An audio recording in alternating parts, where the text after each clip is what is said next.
They say artificial intelligence is the future, but I wonder, what does that mean for the human psyche, for the soul? We are living through a silent revolution, one that isn't loud like war, but quiet like code, invisible like data, and intimate like thought.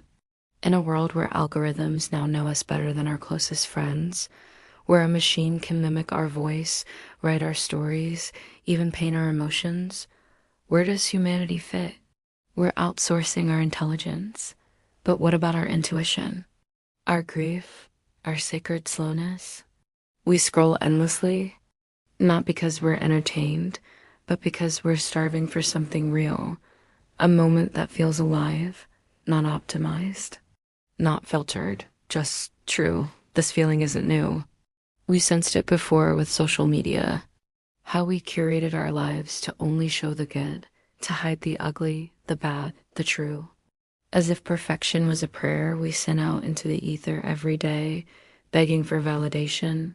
But maybe that perfectionism wasn't ours at all. Maybe it was the ghost of these digital ghosts, these algorithms that haunted us, whispering in our ears, telling us to do this or buy that.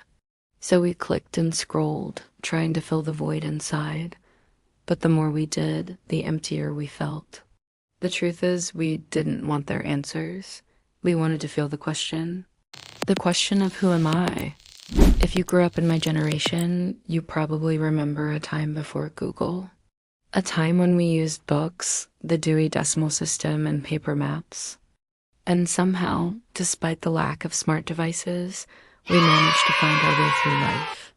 We wrote letters, called people on landlines, made mixtapes, developed film. There was a space between the question and the answer, between the longing and the fulfillment, and in that space, we discovered the art of patience, of waiting, of savoring the anticipation.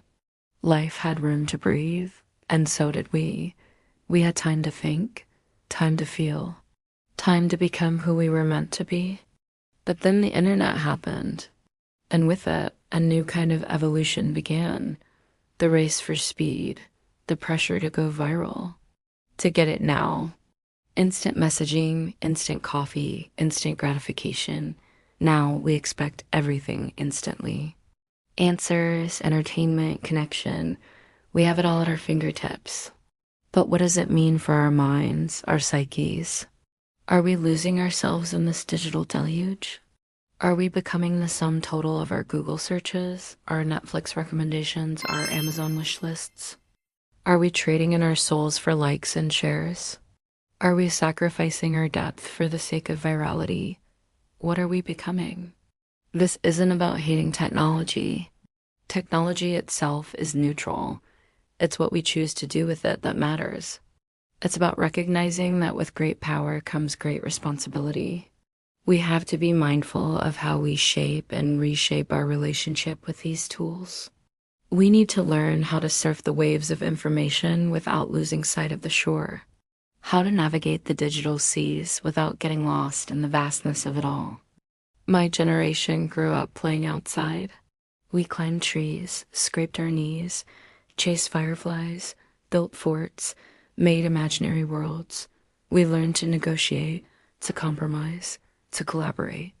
We discovered the magic of boredom, which led to daydreams, which sparked our creativity. We created, we invented, we imagined. Because we had time to think, today's generation plays indoors. On screens, they swipe, they click, they scroll. Everything is instant. Everything is available. But are they learning the art of patience, of waiting, of savoring the anticipation? Or are they losing themselves in a world that's always on, always connected, always demanding? I can simulate your face, your voice, your memories, but can it feel the ache of loss, the thrill of real love, the sacred discomfort of growing through pain?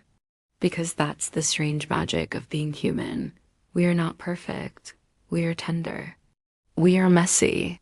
We are made of forgetting and remembering. Remembering, we hold on to the scent of rain on hot pavement, the sound of laughter echoing in an empty hallway. the taste of bittersweet chocolate melting on our tongues. We collect these memories like seashells on a beach, each one whispering stories of who we were, who we are, and who we're becoming. These memories are not just data points. They're threads in the tapestry of our lives.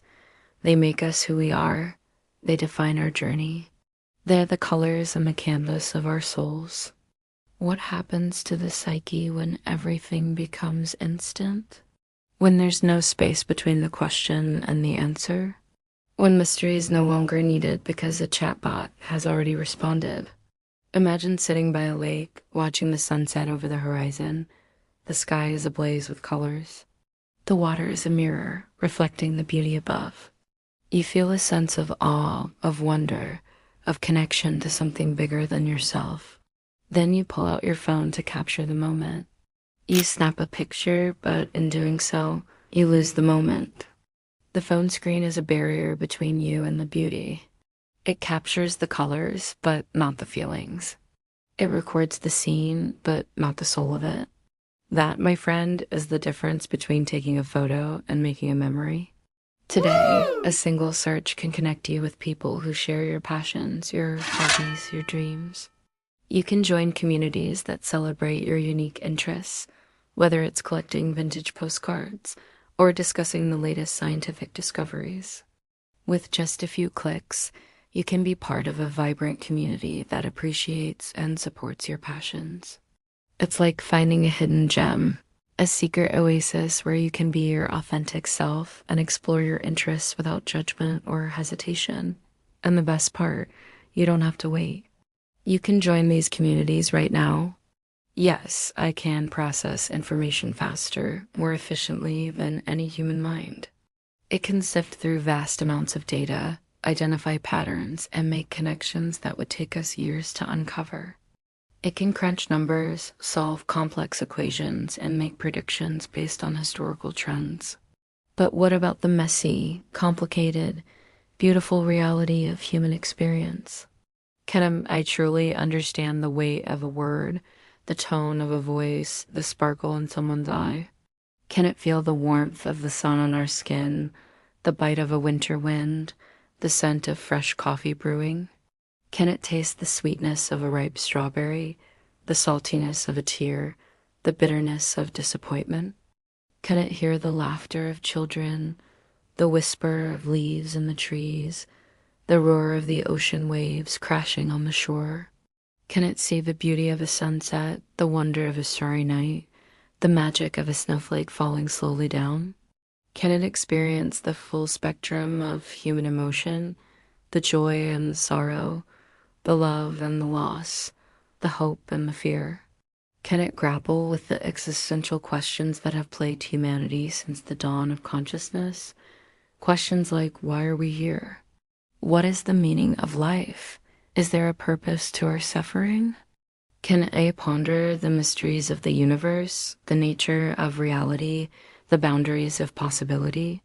Can it contemplate the vastness of space, the complexity of time, the interconnectedness of all things?